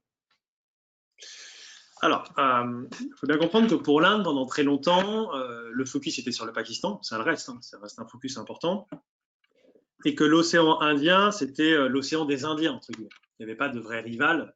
Alors, les Américains, évidemment, étaient présents dans l'océan Indien, Diego Garcia, etc., mais ce n'était pas une menace directe et que l'arrivée de la marine chinoise, de fait, dans les eaux de l'océan Indien et dans les pourtours de cet espace, l'océan Indien, pose un problème pour les Indiens. Les Indiens donc ont assez vite se sont rapprochés, donc, comme je vous le disais, des 3 autres pays, États-Unis, Australie, Japon, tout en étant des 4 pays, le pays le plus prudent, c'est-à-dire ne voulait pas apparaître comme ouvertement s'opposant à la Chine. Comme je vous le disais, c'est en train de changer aujourd'hui à New Delhi. Cette politique est en train de changer et cette sorte d'ambiguïté ou de volonté d'ambiguïté stratégique de l'Inde est en train d'être véritablement remise en cause. Les Indiens considèrent aujourd'hui que voilà, il y a un front avec le Pakistan, un front avec la Chine. Alors, il y a toujours eu un front avec la Chine, il faut se rappeler de la guerre de 62, des différents territoriaux, donc c'est pas comme si c'était nouveau. Mais en tout cas, ce front avec la Chine est considéré comme étant de plus en plus important et comme étant de plus en plus prioritaire. Ça explique la modernisation des capacités militaires de l'Inde. C'est une opportunité pour la France et c'est notamment ce qui explique pourquoi, et là je vous invite à suivre un peu ce qui se fait entre la France et l'Inde, où vous avez énormément de choses qui se font entre Paris et New Delhi, et notamment qui sont sur la dimension militaire, que ce soit des exercices maritimes, que ce soit des exercices navals, que ce soit une coopération entre les 2 armées de l'air, et pas simplement avec les marines. Il y a de la lutte anti-terrorisme aussi, entre la France et l'Inde, il y a énormément de choses. Donc, il y a un vrai rapprochement franco-indien. Florence Parly s'y est rendue plusieurs fois, et c'est pour ça que l'Inde est généralement classée avec l'Australie comme les grandes priorités. Et c'est pas uniquement parce qu'on vend leurs armes, entre guillemets, ou parce qu'on vend des armes. Ça marche dans les 2 sens. En fait, c'est pas parce qu'on vend des armes que ce sont des partenaires importants. C'est aussi parce que ce sont justement des partenaires importants qu'ils veulent acheter des armes françaises et qu'ils acceptent d'en acheter. Et ça, encore une fois, voilà, c'est 2 relations qui sont choyées par Ballard aujourd'hui, puisqu'il y a un vrai potentiel et c'est des relations très importantes. L'Inde, après, voilà, a plein d'autres leviers vis-à-vis de la Chine, mais ils ont bien conscience de leur retard et de la nécessité, encore une fois, d'avoir une approche relativement multilatérale pour faire face à ce qu'ils considèrent de plus en plus comme étant une menace chinoise directe. D'accord, très bien, merci. Alors, on nous demande, les Américains évoquent depuis Obama le pivot asiatique avec pour objectif d'accroître leur présence dans la région. Où comptent-ils accroître leurs moyens? Sur quelle base? Alors, le fameux pivot qui ne s'est jamais vraiment appelé comme ça, puisque le nom officiel, c'était la stratégie de rééquilibrage vers l'Asie-Pacifique à l'époque. Entre guillemets, ça s'est fait en 2 temps. Le premier mandat, ça a été ce que les Chinois qualifiaient de retour vers l'Asie. Ça a été en fait une implication américaine renouvelée, notamment en Asie du Sud-Est, qui avait été sous les 2 mandats de Bush une région véritablement délaissée par la diplomatie, mais aussi l'armée américaine. Et donc, il y a eu, entre guillemets, un réinvestissement massif des États-Unis en Asie du Sud-Est. Ça s'est traduit de façon un peu symbolique aussi, cette priorité à l'Asie, dès le premier mandat, par le fait, par exemple, que Hillary Clinton s'est rendue pour sa première visite à l'étranger, non pas en Europe, comme c'est souvent le cas, mais en Asie. C'était la première fois depuis 1961, et la visite de Dean Rusk en Asie. Et puis après, il y a eu des choses très symboliques. Par exemple, Clinton avait été la première secrétaire d'État à se rendre dans les 10 pays de l'ASEAN lors de ses fonctions, dans le cadre de ses fonctions. Le président Obama s'était rendu aussi à plusieurs sommets US-ASEAN. Et donc, il y avait eu un réinvestissement véritablement en Asie du Sud-Est. Puisqu'il faut être clair, dans les années 2000, vis-à-vis de la Corée du Sud, du Japon, il y avait quand même des relations qui étaient toujours favorisées. Ça s'est accéléré en 2011, fin 2011, avec donc cette fameuse stratégie de rééquilibrage, et suite notamment à un fameux article d'Hillary Clinton dans Foreign Policy sur le siècle pacifique, primé du Pacifique, et l'idée qu'il fallait poursuivre ce renforcement de la présence américaine et de la coopération américaine avec leurs alliés. Une dimension militaire, avec par exemple 60% des forces navales qui soient dans ce théâtre-là, que ce soit sur le plan diplomatique, par exemple une proximité plus grande avec l'ASEAN, la signature du traité d'amitié et autres en Asie du Sud-Est, sur le fait d'avoir un ambassadeur auprès de l'ASEAN, et puis en fait toutes les autres réunions que vous pouvez avoir avec ces pays. Et également sur la dimension économique, puisqu'il faut se rappeler à l'époque du grand projet d'Obama qui était le TPP, le partenariat transpacifique qui a été sabordé par Trump, qui peut-être d'ailleurs va revoir le jour si Biden est élu la semaine prochaine et entre en fonction fin du mois de janvier. Donc c'était une approche qui n'était pas uniquement militaire, qui est une approche vraiment entre guillemets multidomaine, même si le terme de multidomaine est assez militaire, mais voilà, voilà, entre guillemets, voilà. C'est les 3D qu'on dit, diplomatie, défense, développement. C'était une approche vraiment complète que Trump a quand même un peu mise à mal, que son administration a essayé d'atténuer, ce que Trump a mis à mal. Et aujourd'hui, ça se poursuit. Alors, encore une fois, 2011, c'était aussi le retrait d'Irak. Le fait pour les Américains de dire que la guerre contre la terreur, entre guillemets, avait été non pas une diversion, on ne peut pas dire ça, mais pendant 10 ans avait occupé les Américains et que désormais il fallait s'occuper vraiment de la suite, et que la suite, c'était notamment cette montée en puissance de la Chine et de cette présence américaine dans la région. Malgré les discours de Trump, qui ont vraiment, je pense, fait beaucoup de mal sur la capacité de communication des États-Unis, même si encore une fois derrière les administrations essayent de rattraper les dégâts, a été notamment de faire de la Chine dès 2017, dans la stratégie de sécurité nationale américaine, un rival stratégique sur le même plan que la Russie. Donc le fait de remettre la Chine vraiment sur le devant de la scène, et vous avez eu dès 2017-2018 la multiplication des discours aux États-Unis sur la menace chinoise, que ce soit une menace militaire, une menace économique, mais voire aussi une menace en termes d'interférence politique. Et par exemple, un discours extrêmement important, c'est celui du vice-président Mike Pence au Hudson Institute, de mémoire en octobre 2018, qui est en fait un discours assez structuré sur tous les reproches que les États-Unis peuvent faire à la Chine, et qui indiquait que dans l'administration Trump, la question chinoise était une question centrale. Encore une fois, ce n'est pas propre à l'administration Trump. Sous l'administration Obama, on avait déjà vu l'évolution. Il y a eu peut-être une accélération lors de l'administration Trump, et surtout ces derniers mois avec la multiplication des sanctions dans de nombreux domaines. Alors vous les connaissez, que ce soit vis-à-vis de Hong Kong, vis-à-vis du Xinjiang, vis-à-vis de la 5G, vis-à-vis de Huawei, etc. Et d'ailleurs, pour finir sur ce point-là, cette dimension vis-à-vis de Huawei, elle est très importante. Je pense qu'on s'est beaucoup trop concentré sur la guerre commerciale, qui d'ailleurs n'a débouché sur rien, puisque le déficit américain vis-à-vis de la Chine n'a jamais été aussi important, et que le deal entre guillemets de novembre 2019 n'est pas mis en œuvre. C'est-à-dire que la Chine n'a pas augmenté massivement ses importations de soja, de porc, etc. Donc sur le plan commercial, il n'y a aucune avancée. Et par contre, c'est la question vraiment technologique. En fait, c'est ça l'enjeu dans les années à venir, c'est est-ce que les Américains et les Occidentaux au sens large vont conserver leur avance technologique, ou est-ce que la Chine va être de plus en plus un concurrent direct dans ces domaines-là? C'est un objectif chinois et c'est tout à fait légitime pour la Chine de le faire, évidemment.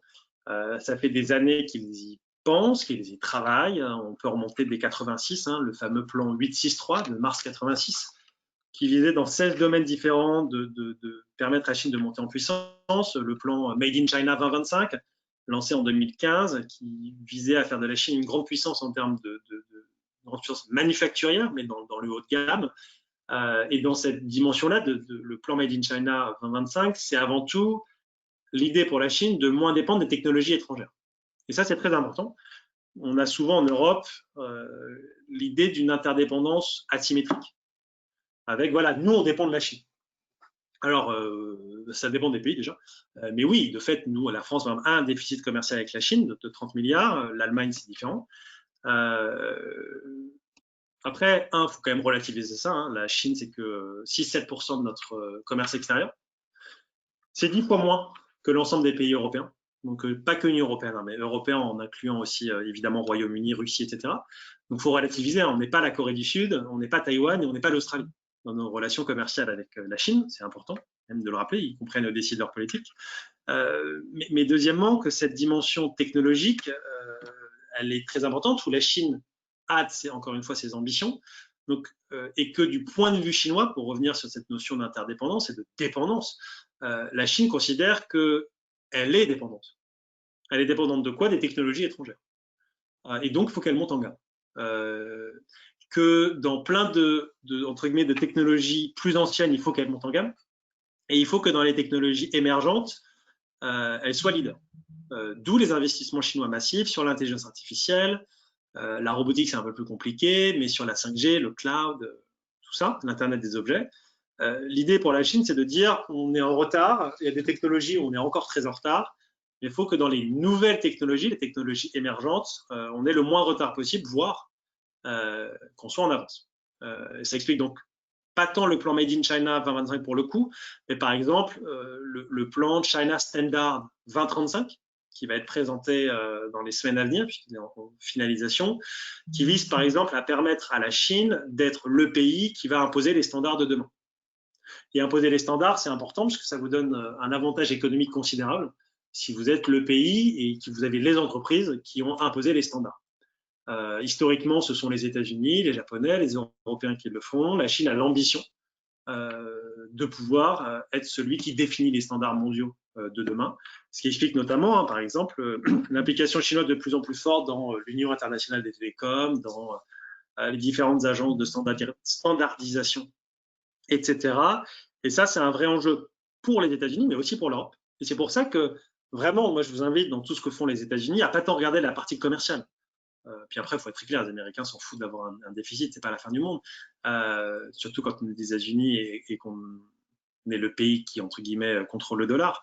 C'est vraiment cette question technologique qui, aujourd'hui, est une question centrale et qui va de plus en plus se poser pour les Européens, et notamment dans les relations qu'on a de coopération dans les sciences et les technologies avec la Chine, puisqu'il y a des choses qui étaient acceptables il y a quelques années qui ne le sont plus. La Chine, aujourd'hui, c'est un compétiteur économique direct. C'est potentiellement aussi une menace en termes de sécurité sur certains domaines. Quand la Chine fait de l'intégration civilo-militaire et que potentiellement des coopérations civiles peuvent être utilisées par l'armée populaire de libération, ça pose de vrais problèmes. Donc, il faut se poser des questions. Quand la Chine fait en sorte de capter des technologies de façon licite ou illicite, ça pose des problèmes. Donc, il faut se poser des questions. Et c'est pour cela notamment qu'au niveau européen, vous avez une forte évolution, notamment l'année dernière, en 2019, où pour la première fois, la Commission européenne a reconnu la Chine comme étant un partenaire de négociation. Donc, c'est un partenaire important sur le changement climatique, etc. Un compétiteur économique, et elle l'est de plus en plus directement, puisqu'on n'est pas dans la situation d'il y a 20 ans où la Chine produisait des choses qu'on ne produisait pas. Donc, bon, c'était pas, entre guillemets, c'était pas une compétition directe. Aujourd'hui, la Chine produit des voitures, des batteries, des téléphones, enfin, on n'en produit plus de téléphones, mais et dans des secteurs dans lesquels il y a une concurrence directe. Et donc, partenaire de négociation, compétiteur économique et aussi rival systémique. Et c'est pour ça qu'il y a quand même une évolution côté européen. On est loin d'un consensus européen sur la Chine, mais en tout cas, disons que nos intérêts n'ont jamais été aussi convergents et que, en partie, alors ça avait fait l'objet d'une autre conférence pour l'IHEDN, que la pandémie de la Covid-19 a permis quand même cette convergence d'intérêts. Merci beaucoup. Donc, nous recevons aussi beaucoup de questions à propos de certains pays. Donc, première question, je la lis. Selon vous, quelle est l'importance du Vietnam dans la stratégie des États-Unis en mer de Chine méridionale, mer de l'Est pour les Vietnamiens? Pourriez-vous nous parler de la coopération militaire qui existe entre ces deux pays? Alors, je ne suis pas un spécialiste de la relation États-Unis-Vietnam. Par contre, ce qui est très important, c'est que, notamment sous la période Obama, il y a eu une évolution très importante sous Clinton et Bob Gates, le secrétaire à la Défense, ont joué un rôle très important pour préparer notamment la visite d'Obama au Vietnam, mais aussi acter du rapprochement entre ces deux anciens ennemis. Et c'est vraiment au tournant des années 2010 qu'on a vraiment noté un rapprochement important. Alors, on a un rapprochement qui n'est pas du tout de la même nature que la relation avec l'Australie, le Japon, qui sont des alliés des États-Unis, mais on a de fait une coopération de plus en plus étroite. Mais ce qui est intéressant avec le Vietnam, c'est que le Vietnam veut diversifier ses partenaires, qu'on a aussi un rapprochement avec le Japon, par exemple, un rapprochement avec la France, où on a des coopérations plus étroites, alors qu'on n'est pas non plus un partenaire prioritaire en matière de défense, mais il y a quand même de plus en plus de coopération.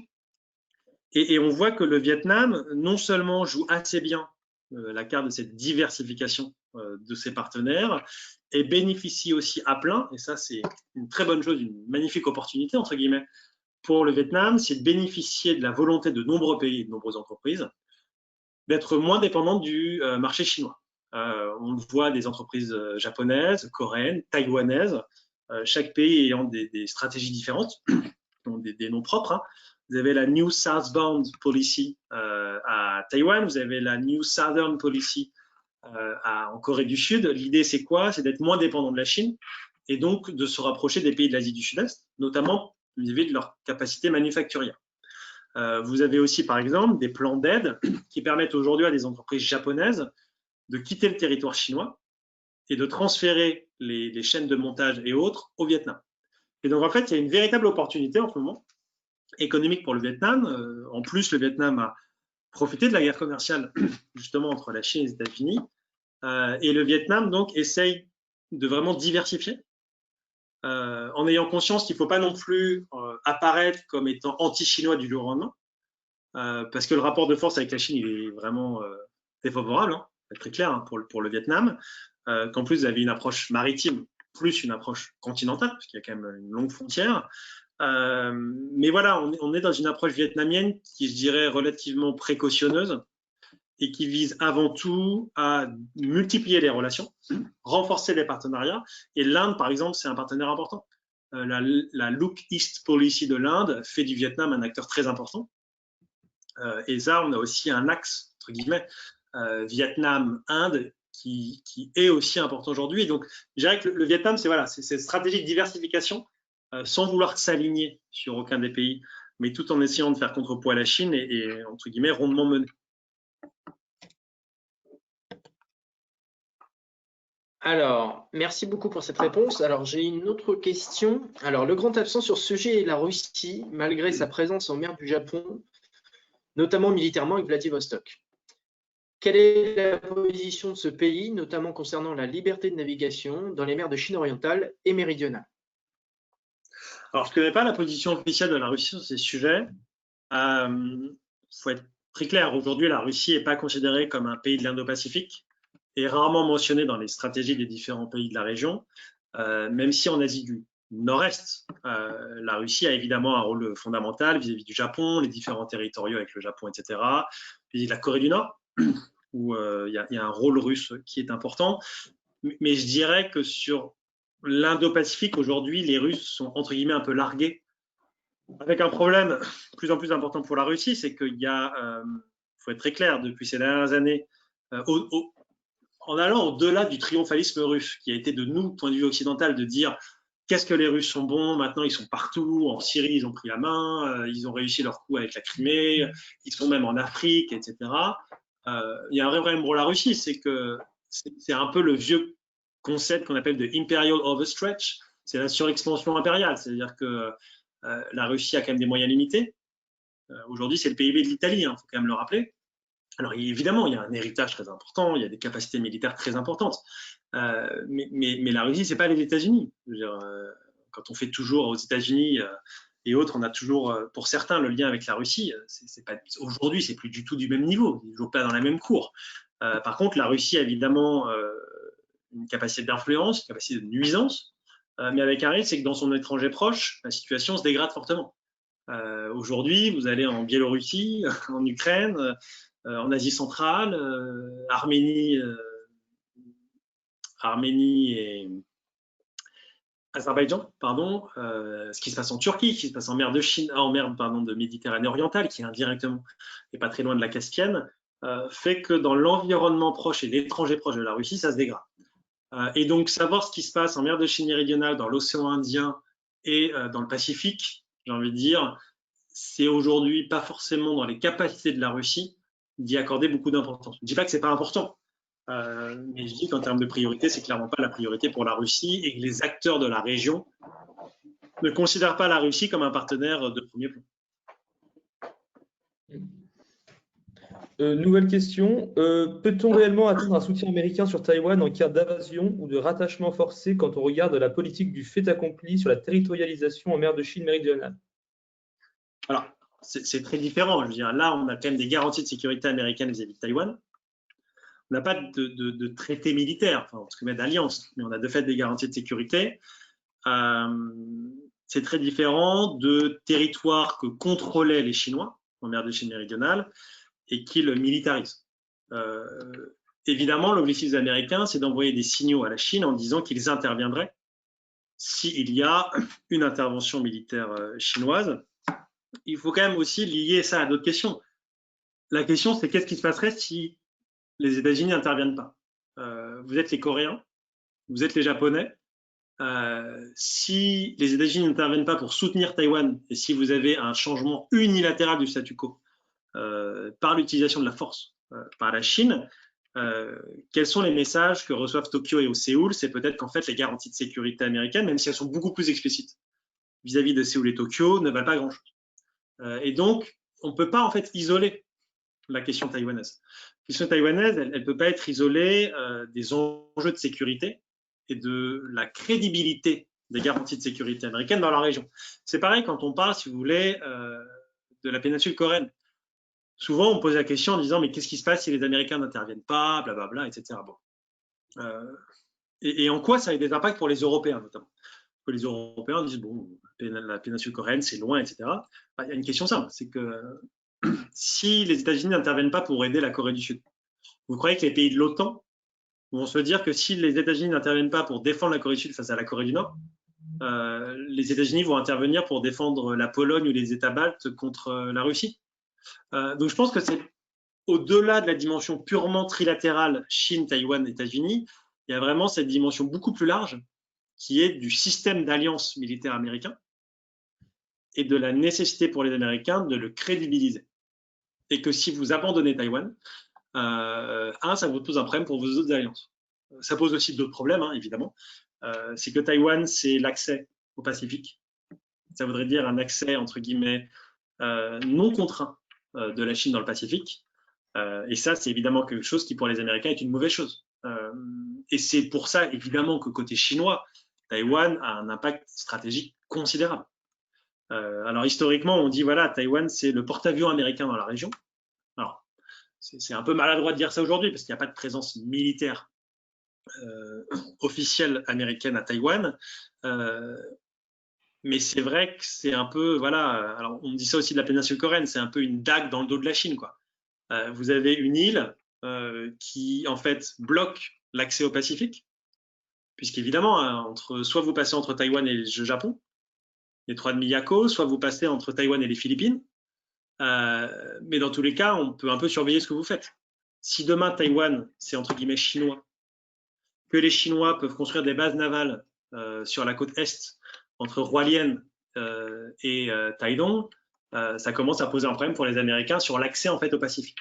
Et c'est là où, au-delà de l'aspect garantie de sécurité, Taïwan a une position stratégique qui fait que les Américains, dans la confrontation de plus en plus importante sur le plan militaire et plus large avec la Chine, les Américains n'ont aucun intérêt, très clair, à ce que la Chine récupère Taïwan. Enfin, pas récupérer, mais contrôle Taïwan. Sur un plan purement stratégique et militaire, ça changerait énormément de choses dans le rapport de force entre la Chine et les États-Unis. Et encore une fois, dans l'accès au Pacifique par la Chine.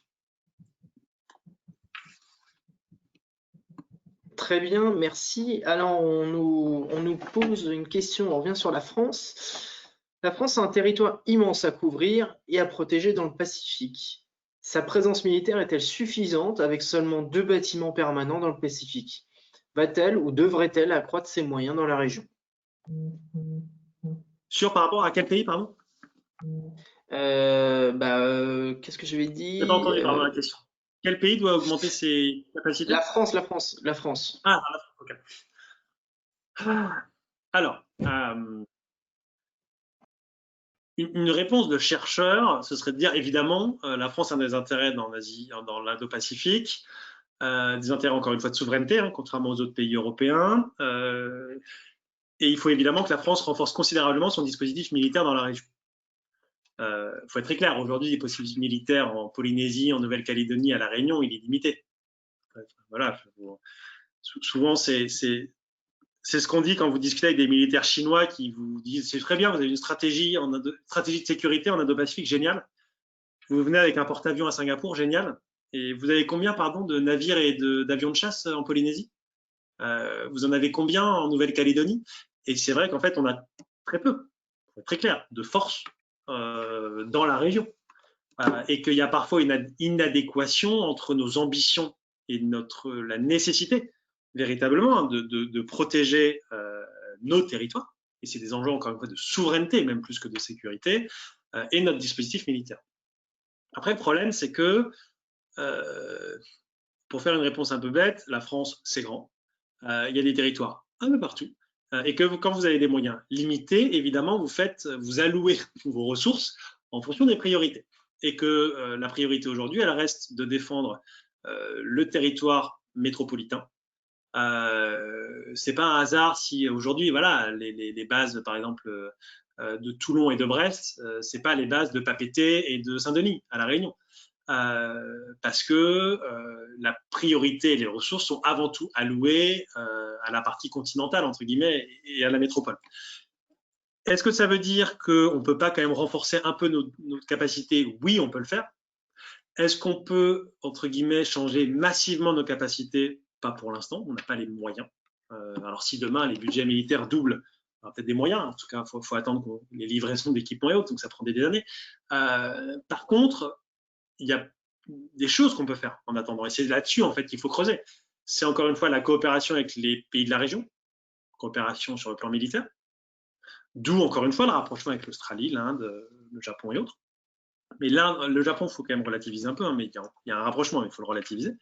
Après, il y a des nouvelles capacités. Par exemple, la 330 MRTT, donc, qui permet de faire du ravitaillement en vol, permet aujourd'hui à des avions de chasse, à des Rafales, de faire potentiellement Paris, la Nouvelle-Calédonie, sans faire d'arrêt, sans faire d'escale à Singapour et autres. Enfin, à Abu Dhabi, enfin, aux Émirats Arabes Unis, à Singapour et autres. Donc en fait, il y a quand même des nouvelles capacités, notamment avec encore une fois ces avions ravitailleurs, qui permettent des déploiements beaucoup plus rapides qu'auparavant. Et c'est peut-être là-dessus qu'il faut jouer. C'est justement la démonstration des capacités françaises, de dire on n'a pas grand-chose dans la région, c'est un fait, mais voilà, il n'y a pas à faire semblant d'avoir un porte-avions en Polynésie, c'est pas le cas. Par contre, le jour où il y a des vrais dangers, la France est capable de déployer des forces, et notamment des Rafales. Et s'assurer que la dissuasion française, elle marche pas que pour le continent, pour entre guillemets la métropole. Ça marche pour l'ensemble des territoires français. Ça marche aussi pour la Nouvelle-Calédonie, pour la Polynésie, pour Saint-Denis, enfin pour la Réunion, etc. Et donc je pense que c'est plus dans cette démonstration des capacités françaises en cas de danger et en cas de besoin que la France doit entre guillemets axer sa communication, plus que faut être très clair sur la présence actuelle. Après, c'est encore une fois une différence avec les autres Européens. Nous, on a des éléments sur place. Nous, on a des dispositifs militaires sur place. Mais évidemment, il est limité quand vous le comparez à l'armée australienne, l'armée chinoise et autres. Évidemment, voilà, c'est extrêmement limité. Mais encore une fois, il faut insister où là, on a des leviers. Les leviers, c'est la coopération et c'est la démonstration de nos capacités. Voilà.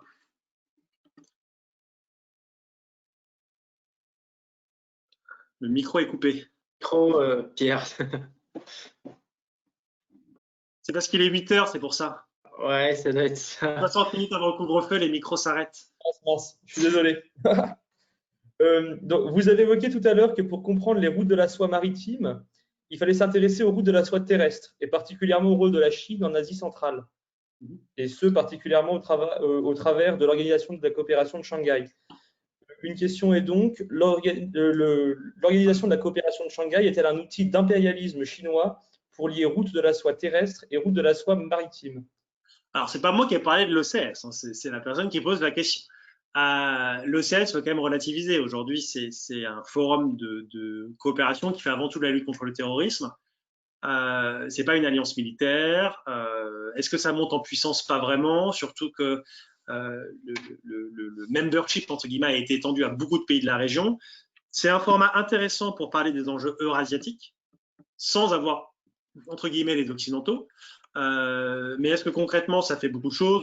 Faut être très honnête, pas vraiment. L'OCS, c'est encore une fois avant tout un truc de la lutte contre le terrorisme et de la gestion de différents frontaliers, etc. à l'origine. Par contre, est-ce que la Chine, dans ses organisations régionales de sécurité, essaie d'être de plus en plus présente? Évidemment. Est-ce que c'est un outil d'impérialisme? Non, je pense qu'il faut faire attention quand même.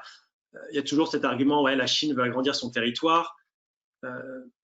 Oui, maire de Chine méridionale, il faut être très clair, oui, les revendications ne sont pas forcément légitimes, mais encore une fois, c'est pas aux Français de se prononcer. Il n'y a pas de revendication territoriale chinoise nouvelle, j'ai envie de dire, en Asie centrale. Après, de fait, le rapport de force est de plus en plus favorable à la Chine et que c'est de plus en plus difficile pour ces pays de la région d'y faire face. Mais je pense qu'il faut vraiment relativiser le rôle de l'OCS.